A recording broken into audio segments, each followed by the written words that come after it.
Hello, everybody. We are here today with Connor Seals. It's really great to have you here today. Thanks for having me. It's really great to be here. Yeah, I definitely appreciate you, taking the time to do this. For those of you who don't know Connor, I just randomly messaged him. I'm literally just a random person, and he was very nice enough to take some time out of his day. We're recording this on a Saturday, so it's nice to talk, Saturday yo-yo stuff. Connor, as we kind of get started here, can you tell us about how long you've been yo-yoing for? Yeah, so I've been yo-yoing now for just over 13 years. I started in the summer of 2010, and I actually somehow got into yo-yo not from the 2010 yo-yo boom when Jensen won Worlds. I sort of was introduced to yo-yo um, just out of complete luck by finding a cheap wooden yo-yo in a gift shop, and that sparked my interest with yo-yo. And it's crazy enough that I've been yo-yoing almost every day since, without any major breaks in between. Like there was a time maybe 6 months after I started where I maybe took a couple months off, and then my interest was reignited by a friend of mine inviting me to my first yo-yo contest, which ever since then it's been 12 and a half years of nonstop every day. So That's really cool. How many around about, like, if you thought about pre-pandemic, about how many yo-yo contests would you say you've been to? mm, okay, well, I would probably say uh I didn't I didn't like fly around the country traveling to every contest I possibly could, obviously. um I would go to anywhere from two contests a year all the way up to six contests a year on a, like, let's say 2019, I think I probably went to six contests that year. So I would say on average three contests a year, so that would have been probably around 30 contests in my lifetime, somewhere around there. Wow, that's definitely a pretty significant amount. I guess, spread out over, 13 years. That's a very reasonable average. I mean, obviously, I know some years it's probably way more contests, other years it's less, and it's kind of a mix. Um, have you, maybe not right now, but have any point in time you've been involved in like a yo-yo club or something like that? Yeah, so I was a part of the Chicago Yo-Yo Club for a short period of time. So I lived 45 minutes away from downtown Chicago. I was in a suburb called Elgin. That's where I grew up. And the people who would regularly go to that Chicago Yo-Yo Club at that time, James Buffington was the organizer. So James Buffington was the guy who ran the Yo-Yo Club in the Cat and Mouse toy store in Chicago. Honestly, I'm unsure if they're still open at this point. And James Buffington is the one who organized the 2016 Illinois State Yo-Yo contest before Yo-Trix took over and Yo-Trix started running that contest. So James would go. Ben Condi used to be a regular attendant when he was in college at the time. Eric Tranton used to go a lot. Kevin Nicholas used to go. And I went to that yo-yo club meeting only a few times, maybe two or three meetups, because obviously I was 12 or 13 at the time. So my parents had to drive me, and it was a little bit of a hike to get out there. So I've never been a regular attendant of a yo-yo club, but I did go to the Chicago meetup probably three times in total. So throughout my yo-yo life, I actually haven't like spent a ton of time with yo-yoers, with the exception of yo-yo contests. So the contest itself is pretty much the only time where I would actually meet yo-yoers. So starting out then, did you mostly, I guess, learn most of your stuff online, like tutorials and forums, that kind of stuff? Yeah, absolutely. I mean, when I probably my first 9 months of yo-yoing, I didn't know any other yo-yoers. I did have a friend in fifth grade who was sort of into yo-yoing. I was the huge yo-yo nerd, and I got him into it, and he was sort of into it, but I never met a yo-yoer who was more skilled than I was up until I went to my first contest, which was um, not it was barely a contest. It was it was held in Burlington, Wisconsin. There was like a Burlington yo-yo museum, I think, and they called it the Worldwide Yo-Yo Contest, but it was just this tiny little contest. And I was fortunate enough to meet a bunch of yo-yo players there. And it's crazy how inspired I was because at that time I still hadn't met anyone who would be able to teach me tricks in person. And that that sparked my interest in yo-yo, and then I it took off from there. And that was March of 2011 was that contest. Oh, nice. Were kind of, if you feel comfortable sharing any names, were there some yo-yo people that kind of really inspired you when you were first starting off? Are you asking when I first started, like in 2010, or or later? First couple, first couple years, as you Yeah. kind of got more, more into the scene. I'm sure, at first, you don't, most of us don't know anybody when we first start off, it kind of Well, grows. I mean, when I first started, I was a huge fan of the two most popular players in the world at the time, and that was Jensen Kimmett and Hiroyuki Suzuki. And we had, I mean, at Worlds, Jensen got first and Mickey got second. So they were just like, they were probably the two most popular players at the time.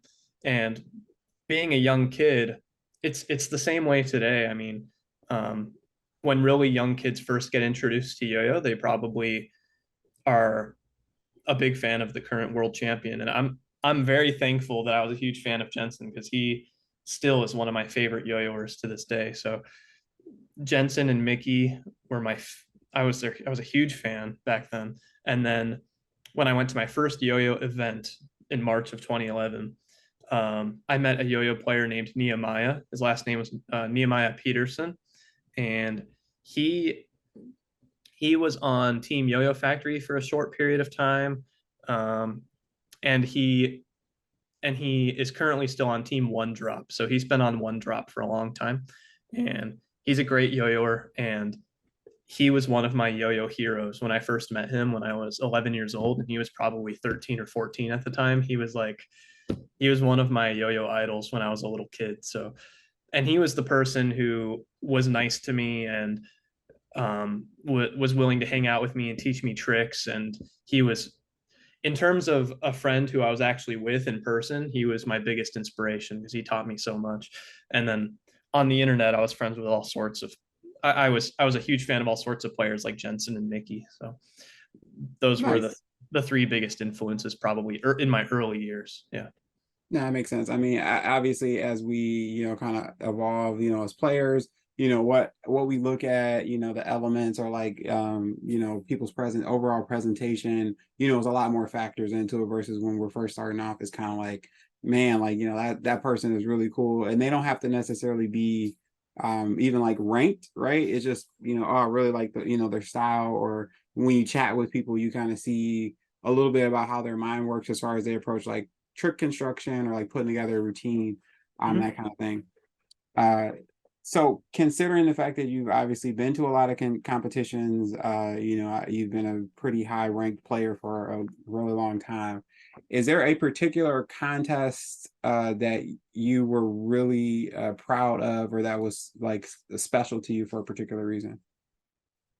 Mm, that's a good question. I think the contest that I'm most proud of, even though it's not necessarily my highest ranking ever, I think it's the contest that I felt most accomplished at was the World Yo-Yo Contest in 2016, which was the first year it was held in Cleveland, Ohio. Mhm. Uh, I was a huge underdog. Nobody really had me on their radar at all, but I was really, really hopeful that I could be in the finals in the 1A division as well as the 4A division, the off string division. And I was practicing like crazy. I mean, I was 16 at the time, so I had tons of free time to practice like a madman. And I think a little bit of luck sprinkled in and a whole lot of hard work. And I was able to, in the semifinal round in 1A and 4A, I had a solid performance with both divisions. And I got, I think, 15th in 1A semifinals. So I made it to finals that year. And then in 4A, I was the last person to squeak into the final round in off string. So my my final performance in the final round was nothing spectacular like in the final round. I was just happy to be in finals, but that was an unforgettable experience for me to be a finalist in two divisions. So yeah, I still to this day have never felt that much accomplishment in a contest. That was probably the biggest one for me. Nice. That's kind of an interesting perspective. Um, and sometimes yo-yo contests are a lot different than obviously being in the online space, because in the online space you look at a video, you're like, oh yeah, that was good, or oh they did this, or oh they did that. But in an online or in a physical contest environment, you when you see it, it's a lot more to take in as a spectator, right? Because it's live, so you can't pause it, you can't rewind it.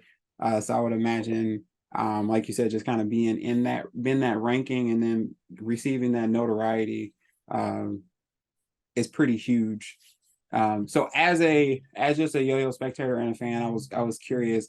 Um, you've been kind of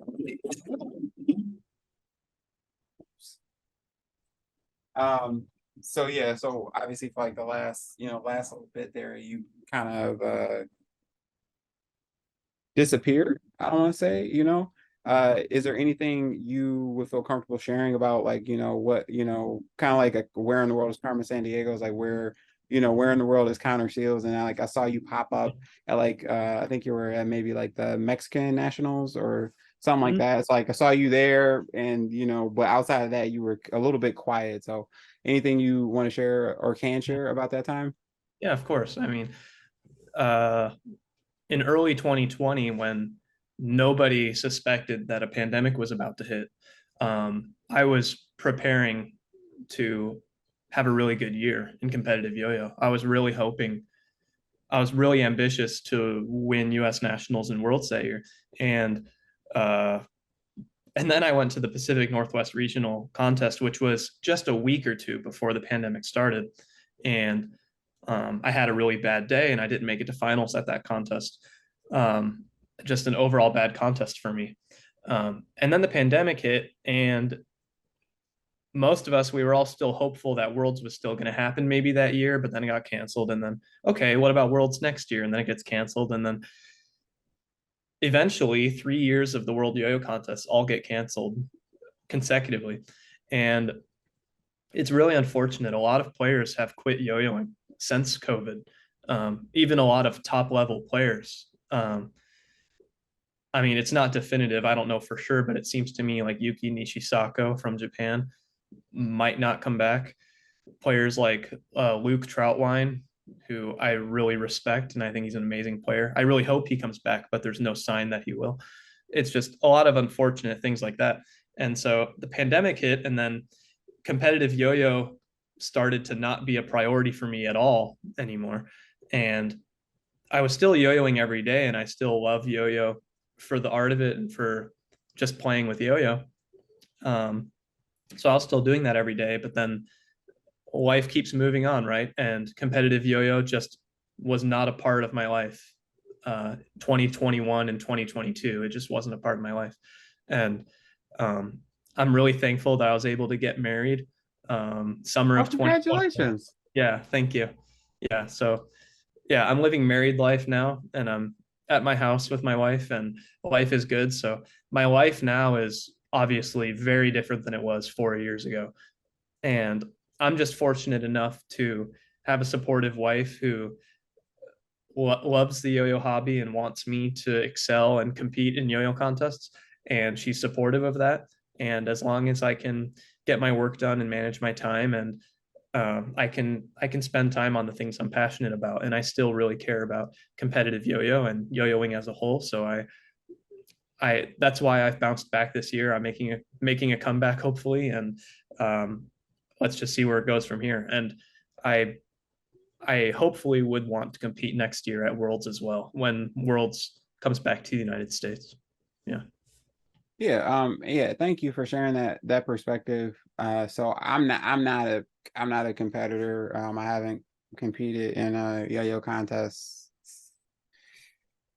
I don't know, maybe 2005 or something like that. So quite a bit, but it's interesting to hear your perspective about kind of the competition scene being put on pause because of the, unexpectedness of the pandemic. And then also being like, well, hey, I can't train for a competition if there's not a competition to have. So it's really cool to hear your perspective on it, because I think there was a swell of people who kind of came back in, like, I feel like for fun players, right? Not necessarily competitive style, but just everybody else. Because I mean, maybe I don't know what percentage of the community competes, but I probably have to guess it's probably less than 25%, right? So there are a lot of other Gotta be way people. less than that, man. You know, Yeah. like there's plenty of people that are into modern yo-yo. I think it's a very, very small percentage of people that actually travel to the contests and compete. It's really expensive to go to yo-yo contests because there's not very many of them. So I would imagine it's a really small percentage of people. Right, yeah, and that makes sense. So you have like at least for like the BSCs and everything, like as when the pandemic was a thing, they exploded, right? All the classic yo-yos, like people like, oh my God, I need to have it, right? So there's this huge influx of people who, missed a bunch of time, who came back in. And then when outdoors opened again, right? It was those people who kind of came in the yo-yo because everybody's trapped in their house. They left their house and they kind of left the yo-yos. They sold a bunch of stuff, so you can get really good deals on the BST if you want it. But then like people like you, right? You kind of like, oh, time to dust it off, right? You're getting ready, like just training up. Um, so it was really really cool to see, obviously see you back at nationals. Yeah, It was thanks. very very very cool to see you in person. A couple days before, I think you said you were going to be competing at nationals. And then I know, like, me and the whole team, we were all like, what? So it was very cool, very exciting. And then also too, right, you have you're doing like a re-release, right? Yeah, yeah. So SF Yo-Yos, I was sponsored by SF Yo-Yos in 2018 and 2019, and we made my signature yo-yo called the Motive, and uh, we did one production run of the yo-yo. I My favorite color is this red one, so um, I've been using the red one, and we only made one production run, so it's a fairly limited yo-yo. Um, for years, people have been asking me where to get it, and you can only get it secondhand. Like it sold out in 2019, and then ever since then, people have been picking them up on the BST and the secondhand market. And I already knew that there's a lot of people who would love to have a new one with a new release, and so I have ordered a new production run, and I do have a new color coming out for the Motive, and then hopefully with my second run, I would love to do a second run if this one goes well, and then I can release even more colors. But I do have one new color coming out. Um, I can share it here because why not? But the the the re-release is the red one that has already come out, the rose gold one, which is kind of like a staple for SF's Mm. colors, and then the most popular one so far is what we call Rainbow, which is just silver with the rainbow rims. Um, the Rainbow one especially looked good on a yo-yo like the Statement, for example. Like the rainbow Statement looks really nice, but these are the three colors that are releasing now. And then in about a month or two, I'm going to release a new color, which is, um, we just call it Glacier Freeze. It's like the Gatorade blue color. Um, it's essentially this color. Um, it's probably going to be hard to see on camera on Zoom here, but it's a really nice light blue. That it's the exact same color that was released for the Bliss CS. So Mm. in 2018, I had my signature edition of the SF Bliss, and we released it in this blue color. And I'm going to re-release this exact color on the SF Motive. So we, in the past, in 2019, we actually did release a blue SF Motive, and it's like a royal blue. It's not a light blue, but the essentially we're releasing this yo-yo in this color. So like kind of like an aqua blue almost. And then Nice. hopefully we can do one more run with a few more extra colors. But yeah, that's the Yeah, I plan. mean, it's definitely very much like, I don't know if term like cult classic or legendary yo-yo. So I mean, I would be shocked if the demand isn't there. And of course, if anybody is curious, like the link, to where you can get that at will be in the description of this video, of course. Cool. Um, Appreciate it. yeah, no, I appreciate you kind of showing that to us. Is definitely exciting. Um, and obviously, you're a sponsored player with SF. Is there anything about the, experience of like what is like being a sponsored player, or obviously being a sponsored player at such a high level? You have a lot of people, always watching you, and it's, I would imagine, is more pressure than probably that is average for a fun player. Is there anything about that experience you'd like to share with us? Um, Sorry, could you reiterate the question? Yeah, so just kind of what's it like, or what's it like being a sponsored player, and working with SF? Yeah. Yeah, I mean, um, right now, I mean, SF has slowed down a lot. I mean, the owner of SF doesn't have any immediate plans to keep sponsoring new players or to keep the company running. This is like a side project for me to re-release this yo-yo, but I can talk about like 2018 and 2019 when SF was a thriving sponsored team where they were sponsoring lots of people. I mean, obviously it depends a lot on the team, but SF was a big happy family. Honestly, it it reminded me a lot of Team Yo-Yo Jam because I used to be sponsored on Team Yo-Yo Jam when I was 12 and 13 and 14. And um, honestly, being sponsored by SF was a great experience because they obviously would hook us up with some yo-yos and occasionally help us travel to contests. But at the core of it, you're just a part of a big a big friend group. Honestly, it's just a great community of people who we were all willing to help one another with making tricks, making freestyles, making YouTube videos. It was just a great community of people, and the people who were all on SF previously, we're all still really good friends, and we hang out. And it's it's really going to depend on the company, depend on the team, on what like the sponsorship experience is like. But at the very least, the sponsor will help you um, get some free yo-yos if you want to compete with them or make videos with them. Um, but yeah, it really depends on the company. But overall, being on Team SF has been an incredible experience. Yeah, Nice. So it's kind of cool because Yo-Yo Jam, honestly and truly, was such just a huge like Mount Rushmore of like yo-yo companies and yo-yo teams. And uh absolutely.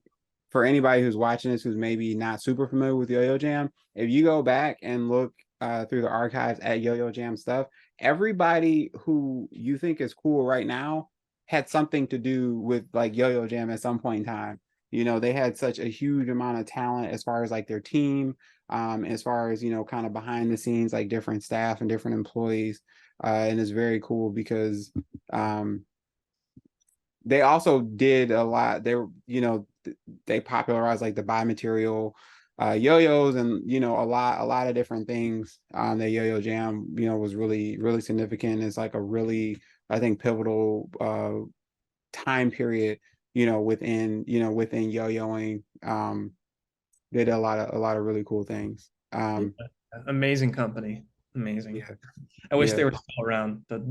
It's a great company. Definitely the best team dynamic for any company, for any yo-yo company. Um, like there are companies that sponsor players, and then there are companies who create a team, and there's a big difference. And Yo-Yo Jam had the best all-around team dynamic where it felt like a family.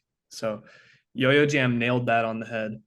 SF did a really great job at that as well. And I'm just so fortunate that I was a part of both of those companies. Nice. This is a question I think you might be uniquely suited to answer. So obviously, with the pandemic, there's like a bunch of different yo-yo companies that kind of started up. There's some other, I'm not gonna go into them, but there's other reasons too why there's been a huge explosion of yo-yo companies and that kind of thing. Um, is there any advice that you would have for, a player who's, good enough to get sponsored, right? So they've been offered a sponsorship by a yo-yo company. Are there things or questions that you think players might want to ask either themselves or ask that brand before they agree to work with them? Well, I think, yeah, that's a great question. I think the company that sponsors the player and the player who is getting sponsored, they should have a mutual understanding of what the responsibilities and what the expectations of the player and the sponsor is. So um, there should be really clear communication. Honestly, I'm not opposed to something like a contract. Like if there's a written contract that says, we expect you to do this, and like your job is to accomplish this, and our job is to accomplish this, whether it's make X amount of posts on social media or whatever it may be. Um, that might be a little silly and sound a little tacky, but honestly, having a written contract might be better than no communication at all. Um, but I think a player who is potentially getting a sponsorship should ask, just kindly ask, what responsibilities could I have? Or maybe even offering, like, could I help with this? For example, you could help with order fulfillment if you want to help with shipping stuff, or if you want to help with designing products or help with social media management or anything, then that could be really helpful. But um, essentially, having an understanding of what the player's responsibilities are and how the player could help, things like that. Yeah, and thank you. And I think that's a good thing to note. Just as a person, in the community, I've known like a lot of players who, right, you're a player, you're starting out, you get like a company, you're like, hey, we want to sponsor you. Like, man, this is, like going to the NBA or NFL or whatever, right? That's like the big leagues. And then they get kind of on the team and they don't have that, like what you said, like that like understanding of what both want, or maybe they don't know where the brand is going to go. And then, 6 months down the line, that like the brand is closed now. And then the player kind of feels like, man, I put a lot into it, and it's kind of that. So I definitely appreciate that. And I think that's a good thing, is like both parties should definitely, kind of have an eye and have a mind for like what each is looking for. Like any relationship really. Yeah, and also be able to set goals together. So whoever is sponsoring a company that's sponsoring a player, obviously they have a lot of faith in that player for improvement in the future. So the the player and the team should talk about their goals together. What do we want to accomplish within the next 1 or 2 years? Um, let's pretend you're really into yo-yo competitions and you really want to excel at yo-yo competitions. Um, the sponsored team could talk with the sponsored player and consult and try to figure out what kind of contest goals do you have. Do you want to get top 3 at a particular contest, or do you want to win a particular contest? If so, how can we help you do that? How can we as a company help you accomplish that? And hopefully the company would have some sort of system put into place where the company can mentor the player. Let's say a company already has a person on the team who excels at yo-yo competitions. Maybe that person should help the younger player or help the less experienced player excel. And having a team dynamic is obviously really important, because if you have members of the team who already have prior experience, they can build up the less experienced people and help them excel. So setting goals is probably a huge factor for sure. Nice. Yeah, that makes a lot of sense. How did you settle on like 1A and 4A? I personally, I came to know you as a 1A player. I didn't know you were a 4A player. And I think one day on Instagram, like you posted a clip, or maybe it was on your YouTube, uh, which that link will be in the description as well. And I was like, what? Like it's just absolutely like it for real. Like if you haven't seen Connor's 4A, like you owe it to yourself to be responsible and check it out. But what made you pick those two to kind of settle on? Yeah. Well, everyone starts with 1A nowadays. I mean, maybe 20 years ago you might have started with 2A, but pretty much everyone nowadays starts playing 1A and they stick to 1A. And in terms of finding 4A, I mean, personally, Ben Condi is the reason I got into 4A. So when I was sponsored by Yo-Yo Jam when I was 12, he was probably the most popular 4A player in the country. And he had such an interesting style. Are you familiar with Ben Condi? Yeah. Okay, yeah. So he he is just one of the figureheads of foray, at least from America. And like the Yo-Yo Jam Go Big was my first foray yo-yo. And probably when I was around 13 years old, that's when I learned the basics of foray. And then I didn't start taking like foray competitions seriously until I was around 16. In 2016, when I made it to finals at Worlds in foray, like that whole year, I was grinding like crazy, trying to improve my skills. And ever since then, off string is still my favorite style of yo-yo. I continue to say it. Like, um, for me, it's so much fun. The only issue with foray is the space and the energy. Like, it takes so much energy to do it, and it's also hard to have the space to do it because you might be afraid that you might break something in your house. Yeah. But doing it outdoors is always a great option. But then weather is another limiting factor. But yeah, but I've got a nice collection of off-string yo-yos. I'm so into off-string. I love it. It's just so hard for me to compete at a really high level in both 1A and off-string. Um, I'm kind of at the point where I would rather put all of my eggs in one basket and just focus either on 1A or on 4A and not really split down the middle anymore. That's kind of how I do it. Yeah, I mean, yeah, when your goal is to literally be the best in the world, Yeah. it's pretty heavy, and I'd imagine, obviously having, life responsibilities, it's you only have so many hours in the day, right? So, Yeah. as far as that practice go, what would you say is advice for people looking to get more consistent, whether it be with their routines or whatever. Yeah. Yeah. Well,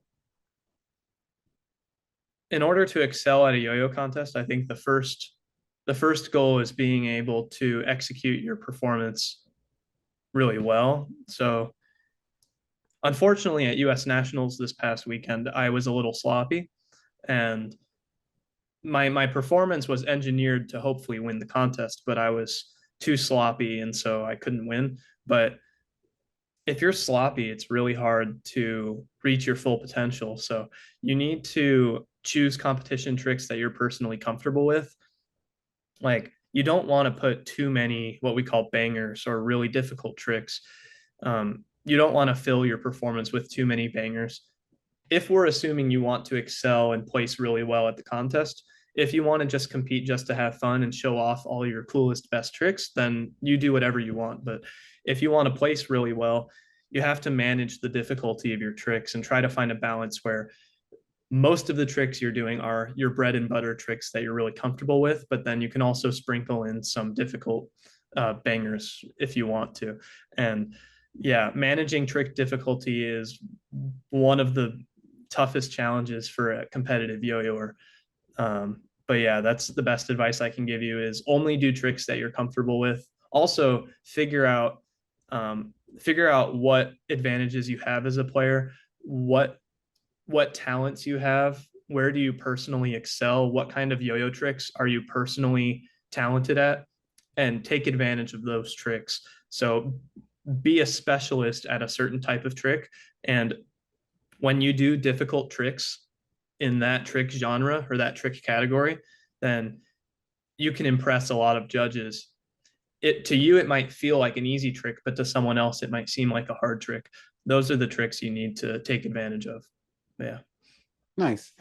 So before we break here, is there anything you want to say, or anything you think anyone who's might be watching this should know?